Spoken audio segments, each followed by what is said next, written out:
Philosophy of Hinduism by Baba Sahib Ambedkar. Question 3, Part 13. There are instances of conflict between the Brahmins and the Kshatriya kings. From this, it must not be supposed that the Brahmins and the Kshatriyas, as two classes, did not clash. That there were clashes between these two classes are distinguished from conflict with kings is abundantly proved by material the historic value of which cannot be doubted. Reference may be made to three events. First is the conquest and contest between the two individuals, Vishwamrita and Kshatriya, and Vasishtha the Brahmin. The issue between the two was whether a Kshatriya can claim Brahmanhood. The story is told in Ramayana and is Kshatriya and is follows. There were formerly, we are told, a king called Kusa, son of Prajapati, who had a son called Kushanabha, who was father of Gadhi, the father of Vishwamrita. The latter ruled the earth for many thousand years. On one occasion, when he was making a circuit of the earth, he came to Vashishta's hermitage, the pleasant abode of many saints, sages, and holy devotees, where, after at first declining, he offered himself to be hospitably entertained with his followers. Vishwamrita, however, coveted the wondrous cow, which had supplied all the dainties of the feast. First of all, asked what she should be given to him in exchange for 100,000 common cows, adding that she was a gem, that gems were the property of the king, and that therefore the cow was his by right. On this price being refused, the king advances immensely in his offers, but all without effect. He then proceeds very ungratefully and tyrannically, it must be allowed, to have the cow removed by force, but she breaks away from his attendants and rushes back to her master, complaining that he was deserting her. He replied that he was not deserting her, but that the king was much more powerful than he was. She answers, men do not ascribe strength to a Kshatriya, the Brahmins are stronger. The strength of Brahmins is divine and superior to that of a Kshatriya. Thy strength is immeasurable. Vishwamrita, though of great vigor, is not more powerful than thou. Thy energy is invincible. Commission me, who have been acquired by the Brahminical power, and I will destroy the pride and force and attempt of this wicked prince. She accordingly, by her bellowing creates hundreds of Pahallavas who destroy the entire host of Vishwamrita, but are slain by him in their turn. Sakas and Yavans of great power and valor and well armed were then produced, who consumed the king's soldiers but were routed by him.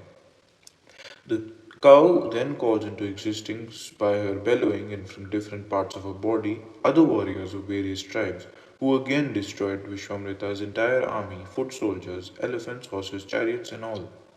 100 of the monarch's sons, armed with various weapons, then rushed in great fury on Vashishta, but were all reduced to ashes in a moment by the blast of that sage's mouth. Vishwamrita, being thus utterly vanquished and humbled, appointed one of his sons to be regent, and travelled to the Himalaya, where he betook himself to austerities and thereby obtained a vision of Mahadeva, who at his desire weapons who revealed to him the science of arms in all its branches, and gave him celestial weapons with which, elated and full of pride, he consumed the hermitage of Vashishta and put its inhabitants to flight. Vashishta then threatens Vishwamrita and uplifts his Brahminical mace. Vishwamrita too raises his fiery weapon and calls out to his adversary to stand. Vashishta bids him to show his strength and boasts that he will soon humble with pride. He asks, what comparison is there between a Kshatriya's might and the great might of a Brahmin? Behold, thou contemptible Kshatriya, my divine Brahminical power. The dreadful fiery weapon afflicted by the son of Gadhi was then quenched by the rod of the Brahmin, as fire is by water.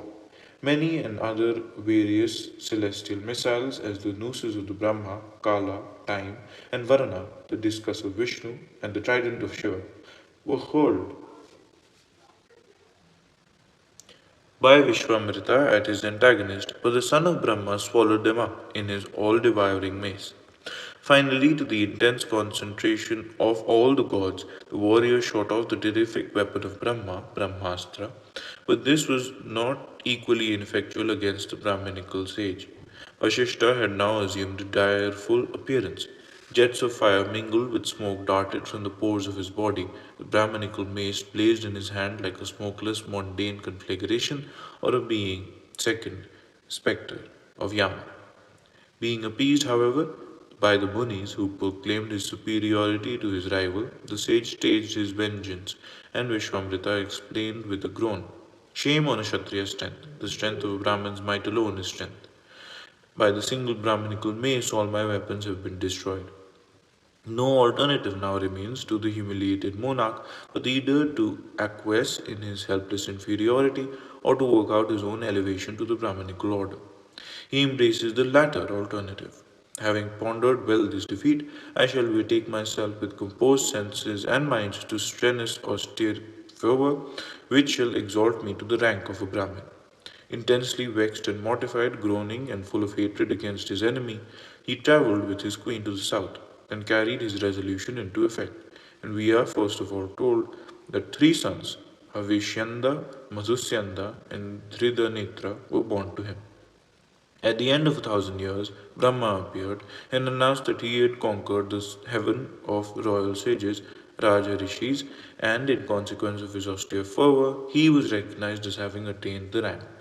Vishwamrita, however, was ashamed, grieved, and incensed at the offer of so very inadequate a reward, and exclaimed, "I have practiced intense austerity. The gods and the rishis regard me only as a Raja Rishi and not as a Brahmin. There is conflict recorded between the same persons on different issues of the same name, though on a somewhat different issue." The end.